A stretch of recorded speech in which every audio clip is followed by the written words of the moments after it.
La première fois qu'on enfile, la combinaison, c'est un moment très, très spécial parce qu'on se dit, ça y est, c'est pour de vrai», ça donne vraiment quelque chose de matériel à ce rêve-là.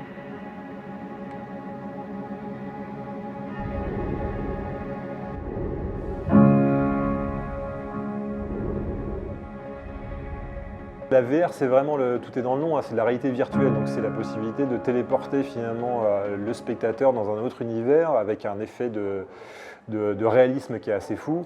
Et donc ça permet de créer en termes sensoriels et émotionnels quelque chose qui est extrêmement puissant en fait.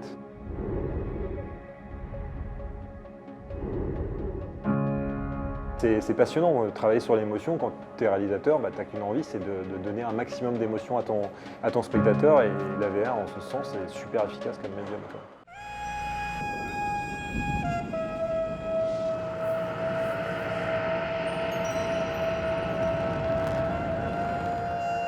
Et l'expérience en VR, c'est plus quelque chose qui est de l'ordre de la sensation physique, en fait, et du ressenti, comme ça, en termes d'haptique, etc.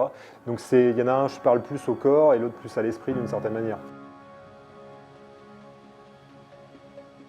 Une omniprésence du son, de l'importance du son, donc qui est aussi une nouvelle manière d'écrire les histoires.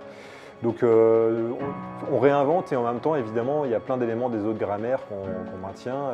Maintenant, ça va se jouer dans les prochaines années, puisqu'il y a aussi la réalité augmentée qui se surajoute potentiellement à ça, donc c'est encore d'autres problématiques. Il y a les retours haptiques, là c'est encore autre chose, donc il va falloir bien doser tous ces éléments. Tout reste à faire. La VR et la réalité augmentée, c'est un champ des possibles qui est absolument monstrueux. Maintenant, pour ce qui est du grand public, je pense qu'il y a encore un gros boulot à faire pour le rendre accessible et puis garder un niveau de qualité d'expérience qui fasse qu'il n'y ait pas à un moment donné un recul par rapport à ça.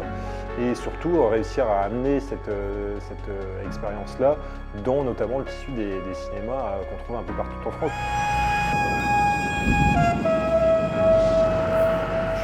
Pas trop inquiet sur le fait qu'on va arriver en tout cas à créer l'écosystème. Maintenant, est-ce qu'on va avoir les contenus qui suivent derrière? Ma vraie inquiétude, c'est de savoir si effectivement toutes les chaînes de télé françaises, enfin les grosses chaînes, vont s'y mettre vraiment et avec des budgets plus conséquents que jusqu'ici. Donc il faut qu'il y ait des gros acteurs qui mettent des MG conséquents pour faire en sorte qu'on puisse finaliser les plans de financement, quoi.